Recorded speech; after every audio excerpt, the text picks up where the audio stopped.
Nepalese citizens are fed up of corruption. wedged between China and India.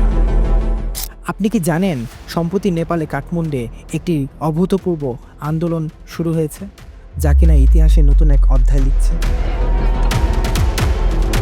Kicking Paul, who is also the country's deputy prime minister, the leaders. Army helicopter. সর্বশেষ দিনগুলোতে নেপালের রাজধানী কাঠমান্ডু উত্তাল হয়ে উঠেছে। দেশের যুব সমাজ বেরিয়ে এসেছে করাপশন, অনিয়ম ও নাগরিক স্বাধীনতার বিরুদ্ধে। তাদের এই আন্দোলনকে জেনজি বিপ্লব বলা হচ্ছে। আজকের এই ভিডিওতে আমরা জানবো কি ঘটলো, কেন ঘটলো, পরিস্থিতি কোথায় গিয়ে দাঁড়িয়েছে।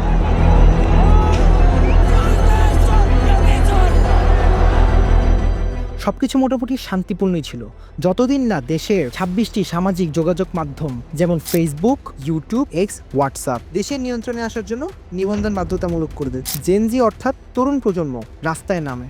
তারা সরকারের বিরুদ্ধে বিভিন্ন কাজের অভাব ও অর্থনৈতিক সংকটের বিরুদ্ধে প্রতিবাদ করে। কিন্তু পরিস্থিতিকে উত্তাল করে কাঠমান্ডুর পদ্মশালা সংঘর্ষ। পুলিশের গুলিতে কমপক্ষে ১৯ জন নিহত, শতাধিক আহত হন।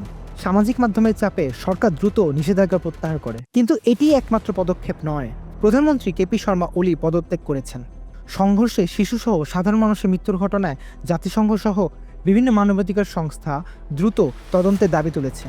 প্রতিবাদীরা বলছেন তারা সেনার বিরুদ্ধে নয়, তারা হচ্ছে এই অন্ধকার রাজনৈতিক ব্যবস্থার বিরুদ্ধে। প্রতিবাদের চেতনা এখন শুধুমাত্র সামাজিক স্বাধীনতা নয়, এটা গণতন্ত্র, স্বচ্ছতা ও ন্যায় বিচারের প্রতীক। তরুণ নেতারা এবং জনপ্রতিনিধিরা এখন আহ্বান জানাচ্ছেন নতুন পথ তৈরি করা হোক। ভূতপূর্ব মেয়র ও র্যাপার বিকল্প নেতা বলেন্দ্র শাহ শান্তির আহ্বান জানিয়েছেন।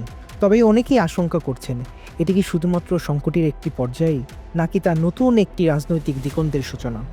নেপাল একটি তরুণ শতাব্দীর স্বপ্ন নিয়ে খেলতে বসেছে স্বাধীনতা ও ন্যায় বিচারের মাঠে। আজও প্রশ্ন রয়ে যায়, এ বিদ্রোহ কি শুধুই ছিল অন্তর্দাহ, নাকি এটি ছিল নতুন এক দিগন্তের সূচনা? সময়ই বলে দিবে।